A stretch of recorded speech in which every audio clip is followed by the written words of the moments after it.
For those that don't already know me, my name is Ellis Fine, and just to give you a bit of background, ever since I was 14, the pursuit of physical improvement has been my life. I was British powerlifting champion at 16, British and world bodybuilding champion at 17, and then I went on to be one of the strongest men in the country, competing at the top level of strongman. But those are just my lifting accolades, and there's been more to my life than literally just titles. I've had 2 children with my partner, I've had to work around different jobs, and I'd be lying if I said over the years I had the odd pizza or two, because there was more to life than just this.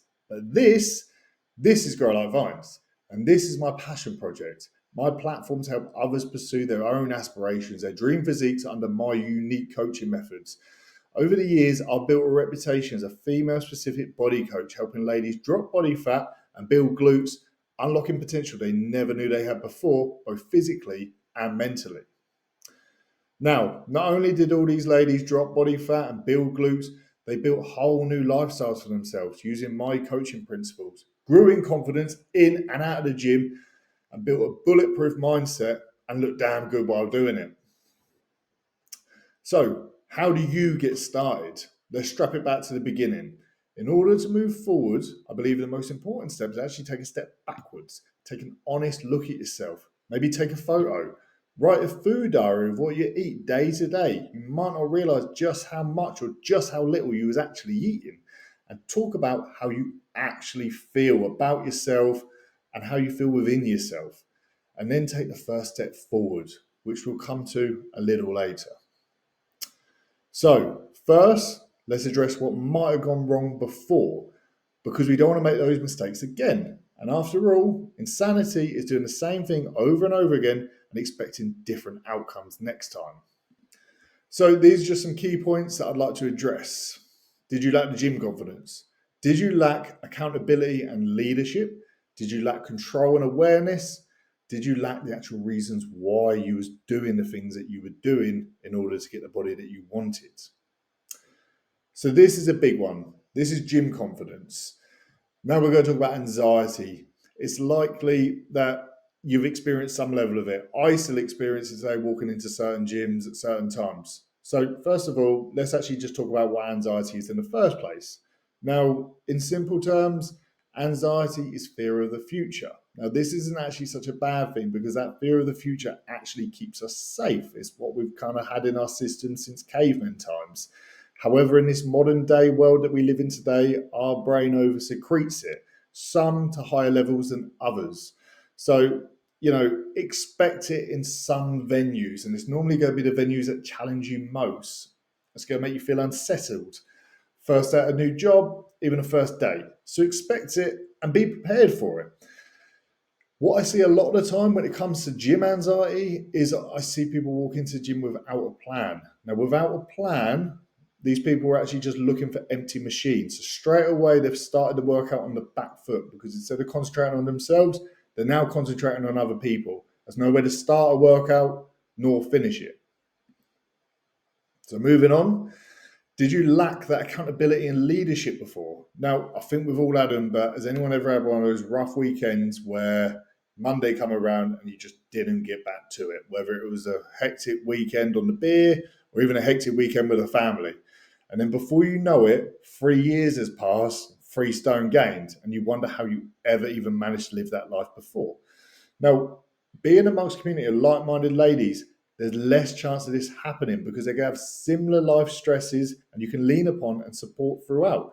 No one is always going to have a perfect week, and these people can talk to you about it. You can talk to them about your experience, and once again, you can lean on each other about that.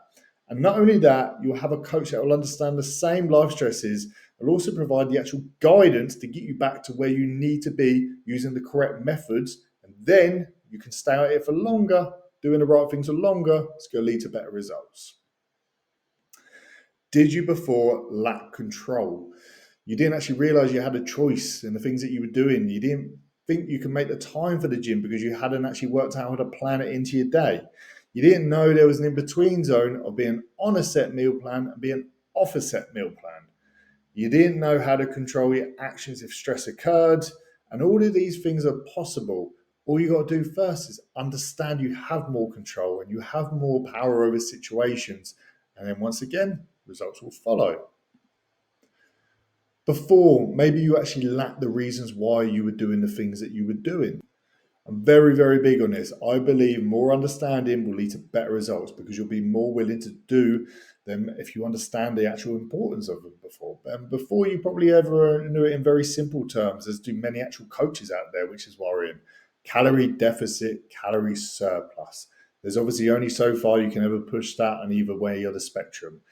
And when that stopped working for you before, well, you thought you did, but that's not true. There's a whole list of factors to reel off, and here's a couple. Did your sleep suck?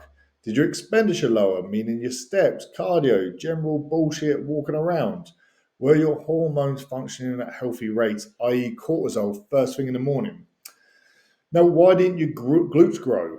You was going to all these classes. Was your form correct? Did the exercises that you was actually doing suit you? Now, I'm seeing a lot of people in the gym still trying to squat for glutes, and it might not work for you. Why was you eating to fuel and recover from the workouts? What was you eating for those meals? And without the reasons why these things are so important, results might be put on the back burner because you are putting those really important elements on the back burner as well because you didn't understand certain importance of certain things. So let me show you this. Let me show you the grow like vines way. Instead of counting reps and counting calories, I want you to think about it like this. What can you do for the food? What can you do for the reps? The two actually work in synergy with one another because if reps are more accurate, purposeful, and intense towards muscle growth, then guess what the food will be too? Now, instead of you just constantly worrying about eating food, gaining fat over time, how about you change your body to someone that doesn't store fat very easily? And think about it in a simple term like this. More muscle cell, less room for fat. Then you can eat more with more flexibility. But first, you've got to work hard to change your epigenetics to someone that can actually do that. Now, we'll move on to this point because it's obviously going to be the elephant in the room. Now, if I had £1 for every time I heard that over the years, I didn't want to get too big. And at the same time, if I had £1 for every time someone told me they had gotten too big, a number would be 0. It does not happen. If I was to promise you absolutely one thing here today, it is that you will not start lifting weights and suddenly wake up huge one day. Even though the actual funny thing is, women actually have really great potential to put on muscle due to the estrogen within your system. But that's not it. It's the fact that you wouldn't just suddenly wake up huge. If your goal was to be huge, then you'd work towards that. But that's not your goal. You're not here for that. You're here to grow your glutes and tone up. So what do you think the program's devised to do? What do you think the training's devised to do? What do you think the diet's devised to do? It's all going to be leaning towards that. So nothing like getting huge is ever going to happen on purpose. And of course, you're going to be able to monitor this. You can check your weights. You can check your photos. Nothing's ever suddenly just going to happen like that. So why the peach? It's full, it's round shaped, it's firm. Now that is a goal. So in order to attain that look, we need to train our glutes to be the same, which we'll cover in the following things. So talking all things glutes, making sure these 3 main muscles of your glutes are in proportion to one another is really important. So first of all, we've got the glute maximus, and that's the bulk of the bum, the largest and strongest glute muscle, and its job is hip extension, so forward stepping and kicking back. The glute medius, or the upper glute if you like, that's the part that separates your lower back from your bum. So lower back will end and then wham, and we'll call that the shelf.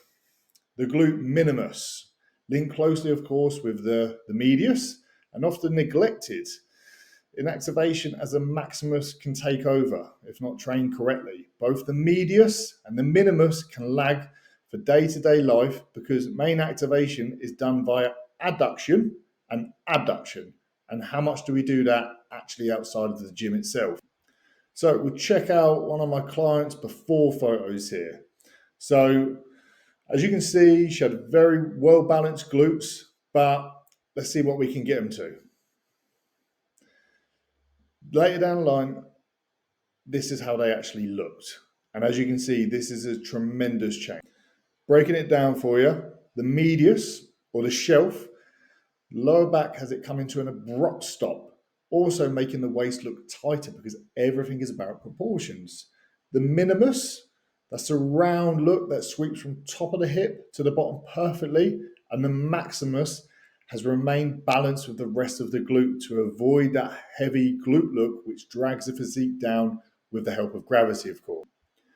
So if we look at them side by side now, the difference should be clear. You can see the volume, the shape, the firmness from before and after from working all three muscles equally and evenly. So let's actually talk about different shapes. So, do you see any of your shapes here? We've got this shape here where we're seeing the round minimus, but it's a strong maximus which is pulling it down.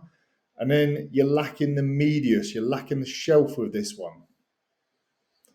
And moving on, we're seeing a small maximus with a strong minimus overpowering it.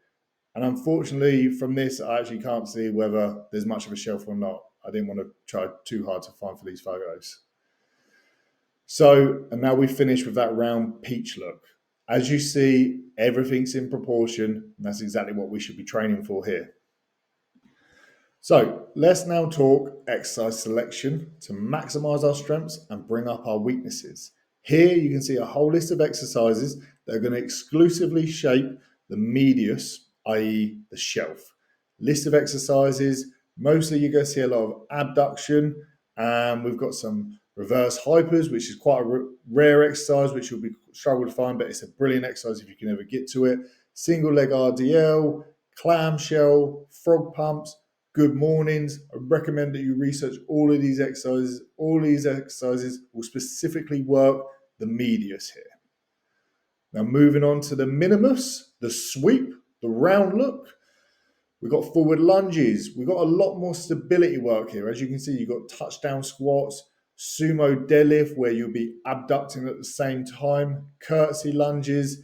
All of these will work the minimus pretty damn hard. And of course, now you've got the bulk, the biggest part of the glute, which is the glute maximus, where we're going to get the size. And here, as you can see, these are the compound bigger lifts, the squats, the hip thrusts, the step ups, deadlifts, and of course, pretty much all exercises are actually going to work this anyway because the maximus does take over. But we'll talk about this now because exercise order matters. And more than that, it's actually a minefield of exercises. So I'm going to do my absolute best to simplify things by putting them in actual order. So first of all, I would work in priority order of where you are most weak. So for example, let's say if your glute minimus sweep, which is common for most, do your first exercises there so you can put the most effort in when energy is highest and you're going to stimulate it for the rest of the session. And then move on to the exercises where you can move the most amount of weight, as lifting heavier weights with perfect form will obviously build that muscle. Now, take the fire hydrant, for example. As you can see there in the middle, not the actual fire hydrant itself, the person up against it. The fire hydrant, you won't be able to move anywhere near as much weight as what you could for, say, hip thrusts, as you see on the right side, for example. So put that last in your workout where the weights will be the same whether it's first or last. Now, let me break it down so it's easier for you to see here. We've got movement prep, we've got heavy, and we've got finisher. So once again, we're focusing on the whole bum, but we've got a weak glute minimus, the sweep, remember, the outside. So start with a couple of movements which you can use to get your head in the muscle. This is the movement prep work. So here, we're going to do glute bridges with a diagonal reach, which works stability, and a touchdown squat, which again works that stability, will teach you balance, will teach you control. And then move on to 2 to 3 movements where you can lift heavy, controlled weights with. And make sure you prioritize the order of these. Like you wouldn't want to do an RDL before doing something like a squat because there's a chance that you're going to, possibly weaken your lower back a little bit, and that's going to leave you vulnerable for any form of injury. So here, for example, we would do the leg press first, either single leg or both legs at the same time. And we work within the rep range of 8 to 12. We do the same for the RDL, and we do the same for the step up. Now, as you can see, the sets are a little bit more. You've got 3 sets here, and the range in reps is a little bit more open. You've got 8 to 12. So this gives you almost like a safety buffer. If all of your sets, you hit the 12 range, then you could probably go heavier.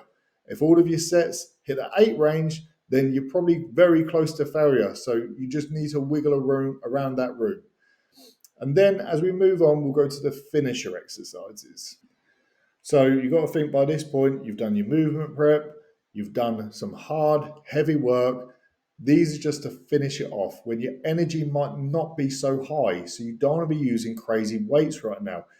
Just here, you can see this superset, which means doing one exercises onto another without any rest. So we've got a clamshell superset with a frog pump, all body weight, and we've got 5 sets of 15 to 20. And then last exercise is a hip extension. So that right there is an example glute day that you could follow literally from tomorrow if you liked. That's going to give you the full basics. It's going to work the movement prep, get the mind and the muscle with a high rep count there.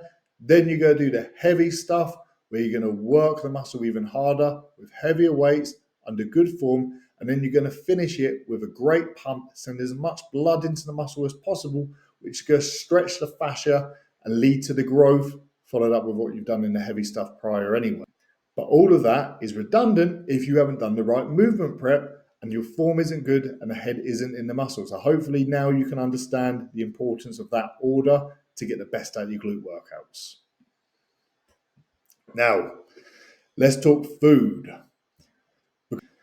The right diet can make or break the most perfect training program. And this is often where most people will fail. Does this sound a bit like you? We trained hard but never seen results, and it's frustrating. But as humans, we get most frustrated by things we don't fully understand. So timing is key with food. So let's break it down into a few categories here now. So, number 1, when are you most hungry during the day? Don't plan to fail. If you are most hungry first thing in the morning, for example, don't set your diet up for that when you have the least amount of food. It just makes no sense. Just simply choose what you eat a little bit more wiser and make sure that it's going to be more beneficial to your actual goal. And that will count for any point in the day where you feel the most amount of hunger. I recommend that's where you put the most amount of food and you plan your day around that. Number 2, when is it most convenient to eat? Again, similar points to number 1, but this time consider stress levels also. If stress levels are elevated, say 11 a.m. because of work, don't expect to be able to digest a larger meal at that time. Poor digestion will lead to poor partitioning of nutrients, leading to less energy and less fat loss and less performance in the gym. Number 3, so when are you actually training? So this is important because we need to make sure we are fueled properly prior. So we have great workouts leading to the shape and change that we want to see. Don't expect this just to happen. You've got to train very, very hard to grow muscle. And to do that, you've obviously got to feel good energy, which for most would be, that's the best time to be putting our carbohydrates in, especially fast, simple carbohydrates that you could get from something like a squares bar or even some fruit. And then post-exercise, follow this up with high protein to recover the damage we just done to our glutes and allow for full recovery leading to results. Remember, without recovery, there cannot be results. So as you can see, there are many variables that come into play when it comes to shifting that stubborn body fat. So that is why I've devised the Grow Like Vines glute formula, designed for people just like you, where you can have the structure, the accountability, the confidence that you are doing the right thing. And one of the most important aspects of the program, you will not be alone. You'll be together with friends striving for exactly the same goal, with the same life struggles, who will be able to relate to you, and you'll still be able to progress with my coaching systems. Now this is what community looks like. Wanting to share progress with people that respect your hustle and follow the very same journey, because you are not alone. You will be heard, you will be helped, and you will get the body of your dreams because the methods are right and your understanding will grow. So this is Katie, And she took part in the trial group, which I launched at the start of March. And she was one of the participants that made me realize this absolutely has to go live to the public so other people can feel just exactly how she feels today. She dropped over a stone of body fat, she's built up her glutes, and most importantly, she's built up her confidence. So now she can thrive even more and make even more progress. Now, this is a snippet of what you'll receive with the programs as well as the group chat itself. The program has 3 meal plans to choose from and has all the macros listed, so you can actually learn about what you're eating at the same time. And should you need the flexibility, at least you can look at it and see, well, supposed to have X amount of protein at this time, and I'll find it in another form using what's available to me. Now, if you have access to a laptop, there's also a blank nutrition sheet, which you can actually fill in yourself. So you can write your own diet under my guidance and using the examples already shown, so you can suit it exactly to how you need it to be.